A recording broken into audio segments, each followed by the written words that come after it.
Magandang araw mga kaibigan. Ito, mayroong post si Joey Di Bebre.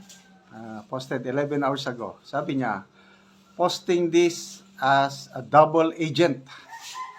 Tinignan ko, nako, si Senator Manang Amy Marcos, yung interview niya sa Harapan 2025. Nasa TikTok ito, sinamarize na lang, pinili yung highlight sa kanya interview. At dito makikita yung mga kanyang pahayag kung ano ba siya, double agent ba? Bakit siya tinawag na double agent? Okay, pakinggan natin yung Harapan 2025 na interview. Siya, na-warningan siya na baka ito ang magpapahamak sa'yo. Oh. Ayun. So may basehan ang pag-question sa budget. Oo naman. Sige, anong Hindi nga basehan? ako pumirma eh. Pero yung sinasabi ni Pangulo Duterte at ni Pangulo Bongbong, Magkaiba. dalawang magkaibang dokumento kasi yung sinasabing blankety blank, yung maraming Blanco. maraming blanco, totoo yun. Kaya hindi ako pumirma ng BICAM. Kasi walang laman eh, nakakatakot. The amount. Okay.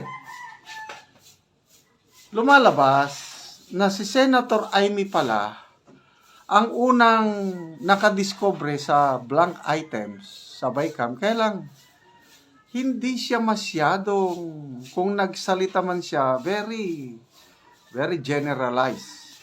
Hindi katulad yung pagbubulgar ni Congressman Ungab. Tapos, sinabayan ni Atty. Vic Rodriguez at Pangulong Duterte. Kaya pumutok yung issue. Ito ngayon lang sinasabi ni Senator Amy na totoo na may blank item sa BICAM. Kailang hindi niya masyadong dinatalye nung nakita niya. Blanco, ganun lang. Kaya alanganin sala sa lamig, sala sa init.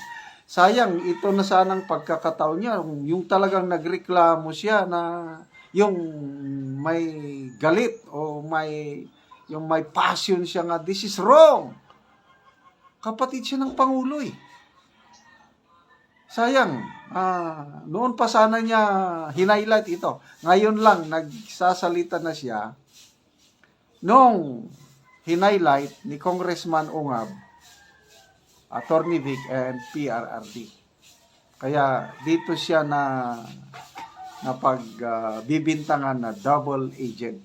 Tuloy natin. Oh, open parenthesis, blanco, close parenthesis. Ilang pahina yun? So hindi obra sa'yo na aayusin. Sabi ni Kimbo, aayusin ng mga technical experts daw. Aray ko. So hindi obra sa'yo yun. Hindi pwede yan. Alam niyo yung pinakamalaki, pinakadakilang kapangyarihan ng budget at ay nasa Kongreso at Senado. Hawak yan ng hindi ng Pangulo. It's the power of the purse that belongs entirely to the legislature. Kung mga technical at kung sino-sino ang magpipilin na blank, nakaka-nervous yata yun. Huwag tayong papayag. At saka hindi naman technical. Isipin nyo, ilang trilyon yun? 1.3 trillion sa DPWH budget. One line lang ang paliwanag. Various infrastructure projects. Ang tanong, sino si VIP? Baka VIP lang ang nakasulat eh. Oh, So, ang sinasabi itago ninyo- natin sa pangalan ng So ito, grabe, itong mga revelasyon niya, nakita niya na noon. I think, December pa, nakita niya na. Blank, VIP, 1.3 trillion. Sinayang ni Manang Amy.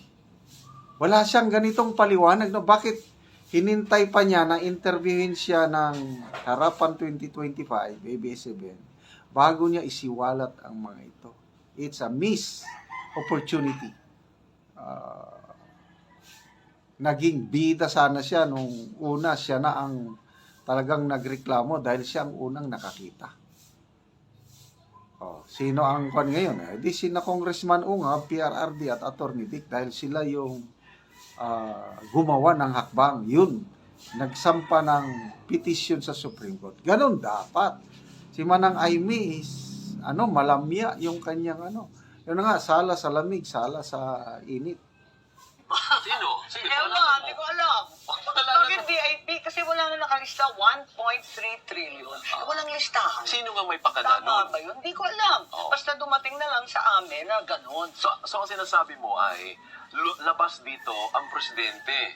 Palagay Walang ko. problema ang presidente. Ang may problema dito ay yung legislatura, the House and the Senate leaders. Hindi ko alam kasi yun nga, nung Tingnan niyo yung sagot niya, hindi ko alam. Playing safe palagi. Ayaw niyang banggain ang Pangulo kasi kapatid niya eh. Dinidepensahan pa rin niya. Blood is thicker than water. Tapos dito naman sa mga Duterte, nasabi niya, kaibigan pa rin niya si PRRD. Kaibigan pa rin niya si BP Sara. Yun na ngayon. So, nag-aaway na yung dalawang kampo. Saan siya? Ay naiipit. Kaya ito nga, marami ng DDS na wala ng tiwala kay Senator Amy Marcos. punta kami sa Baykam. Napunta akong minsan. 1 minute lang, nag-picture-picture lang. Ganun lang, tapos na. Oo, tapos na. Di nag-alisan na kami. Sabi ko, ano ba yun? Picture-picture. Hindi, bibigay sa'yo. Di tanong na ako ng tanong kasi fina-follow up ko yung mga flood control. Di ba, yun kasagsagan yun ng 6 na bagyo. Inaasahan niya ng tao. Nasaan na? Naku, wala. Naku, talaga nervous ako. So, sabi ko, bigisan tayo. Hindi ko mapipirmahan yung mga blanco-blanco na yan. Ngayon, maski ang Pangulo na mong problema, yung flagship projects niya, tinanggal. Hindi na pondohan, miski yung mga flood control, yung mga tulay, yung mga public transport, lahat na inaasam-asam ng ating bayan, ng ating tao, hindi na isasatupad at tinanggal para sa mga kalokohan. Ayan, yung sinasabi niya na mga flagship projects ng administrasyon tinanggal. Yan din ang sabi ni ex-senator Franklin Drilon na the budget was mangled, chinap-chap.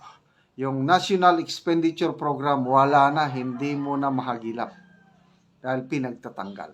Ito yung sinasabi ni Senator Amy na wala na at the most corrupt budget in our nation's history. But sayang si Senator Amy, dapat noon pa siya nag-highlight itong sinasabi niya ngayon. Kung dinitalye lang niya, nako, baka mamahalin pa siya ng taong bayan. At yung right response ba, hindi yung ganun, no, playing safe palagi. Ayaw niyang away or ano. Nako. So, anyway, salamat sa inyong panonood mga kaibigan.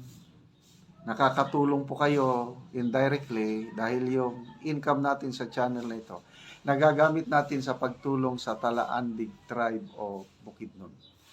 Namimigay tayo ng libreng yero at pako sa kanila para makapagpatayo ng sariling bahay or ma-repair nila ang kanilang sira-sirang bahay. Panoorin nyo ang video na ito. Ito, malapit nang matapos.